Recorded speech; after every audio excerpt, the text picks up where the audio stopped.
आज मैं आपको सुनाऊंगा विचित्र टोपी। एक बहुत ही मजेदार कहानी।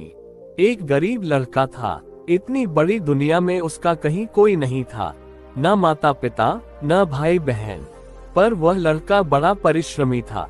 एक बार उसकी मेहनत से प्रसन्न होकर एक किसान ने उसे एक बैल दे दिया। लड़के ने सोचा, बैल से किसी बंजर जमीन को जोतूंगा और उस पर कोई फसल उगाने की कोशिश करूंगा।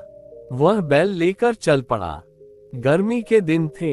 लड़के के बदन पर न कपड़े थे और न पैरों में जूते। फिर भी वह अपनी धुन में बैल हाँकता चला जा रहा था। अचानक उसे लगा जैसे कोई उसे पुकार रहा है। उसने मुड़कर देखा तो 3 व्यक्ति शरारत से मुस्कुराते खड़े थे।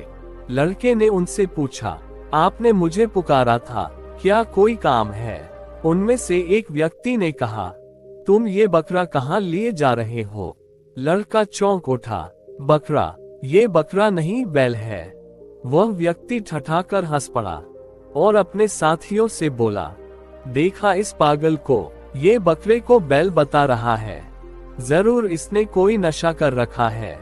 उसकी बात सुनकर दूसरे व्यक्ति ने कहा, और बकरा भी कैसा? बिल्कुल मरियल, कोई खोली को भी न पूछे। तीसरा व्यक्ति बोला, पर हमें इस बेचारे की सहायता करनी चाहिए। 4-5 रुपयों में ये बकरा खरीद लेना चाहिए। ये सुनते ही पहले व्यक्ति ने टेंट से 5 रुपए निकाले और लड़के के हाथ में थमाते हुए बैल की रस्सी छीन ली। वह लड़का बेचारा कुछ समझ भी नहीं पाया कि क्या करे, क्या कहे। वह अकेला था और वे थे 3। वह ये भी समझ गया था कि वे तीनों मिलकर उसे बेवकूफ बना रहे हैं। वह ये भी जान गया था कि ज्यादा चूचपड़ करने पर वे तीनों उसे पीटने लगेंगे और मुफ्त में ही बैल लेकर चल देंगे। सो उसने उस समय चुपचाप रहना ही उचित समझा। वे तीनों व्यक्ति बैल लेकर चल पड़े। वे अभी थोड़ी ही दूर पहुंचे होंगे कि वह लड़का भागता भागता उनके पास आया। उसने कहा, आप लोग बहुत दयालु हैं। मेरे मरियल बकरे को सचमुच कोई न पूछता, पर आपने उसके 5 रुपए दे दिए। आपसे बढ़कर सज्जन मुझे कहाँ मिलेंगे? मेरा दुनिया में कोई नहीं है। यदि आप लोग मुझे नौकर रख लें, तो मेरे कुछ दिन सुख से कट जाएंगे। तीनों व्यक्तियों ने सोचा, यहाँ तो मुफ्त में ही नौकर मिल रहा है। उन्होंने उसे अपने साथ ले लिया। लड़का बड़ा मेहनती था। कुछ ही दिनों में उसने तीनों का विश्वास जीत लिया। वह उनके सारे काम करता, घर खर्च और पैसों का भी पाए पाए हिसाब रखता। तीनों उससे बड़े खुश थे। एक दिन वह लड़का एक विचित्र सी टोपी लगाए घर लौटा। उसकी 3 नोकों वाली टोपी देखकर तीनों व्यक्ति हंस पड़े।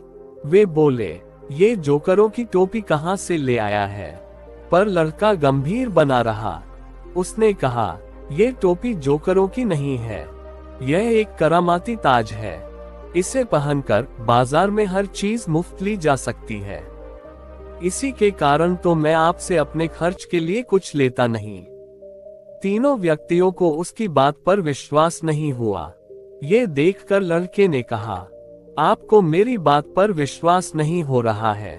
कल बाजार में चलिएगा और इस ताज की करामात स्वयं देखिएगा। तीनों व्यक्तियों ने हामी भर दी और अपने काम धंधे पर निकल गए। उधर वह लड़का वही टोपी पहनकर बाजार चला गया। उसने 3 बड़ी दुकानें चुनी।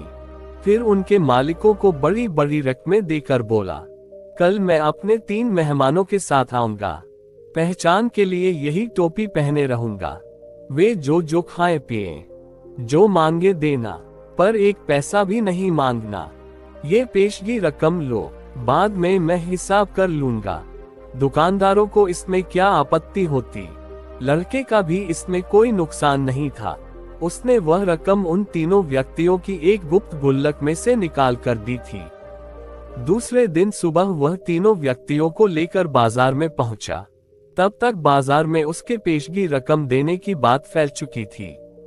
सबने उसे कोई सिरफिरा रईस समझ लिया था, इसलिए जिस दुकान के सामने से वह निकल जाता, उसका मालिक सिर झुकाकर अदब से खड़ा हो जाता। सारे बाजार का चक्कर लगाने के बाद वह लड़का उन्हें एक बड़ी दुकान में ले गया। यहाँ खाने पीने की बड़ी स्वादिष्ट चीजें रखी थी। चारों ने छककर भोजन किया।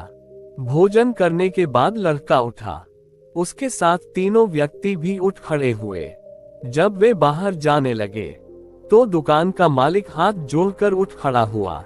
वह बोला, फिर कभी जरूर पधारिएगा, दुकान आपकी ही है।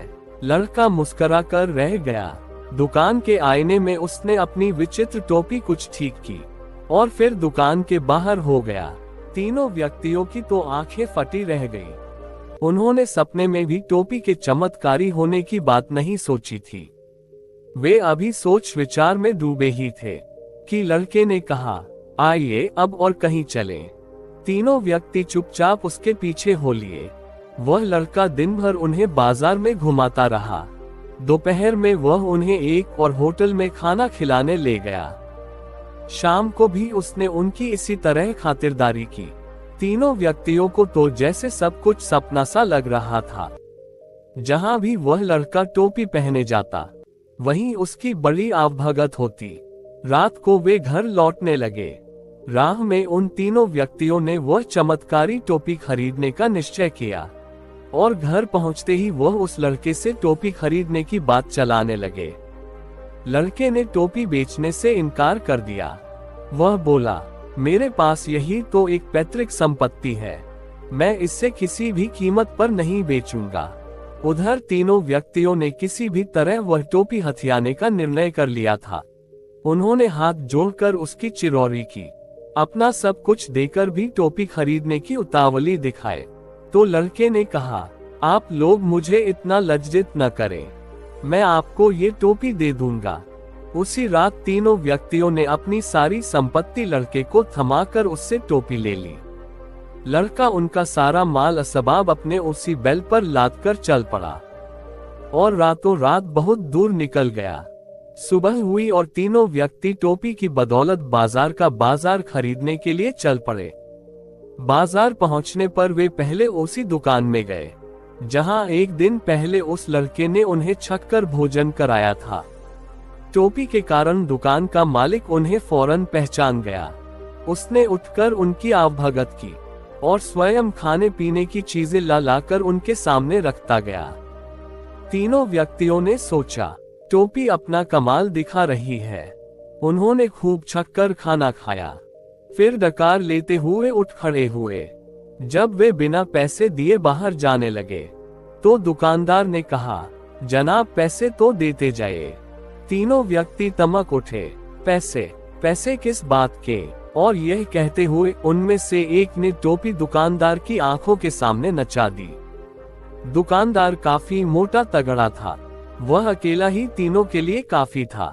उसने लपक कर टोपी वाले व्यक्ति की गर्दन पकड़ ली और बोला, अब बताऊं तुझे पैसे किस बात के?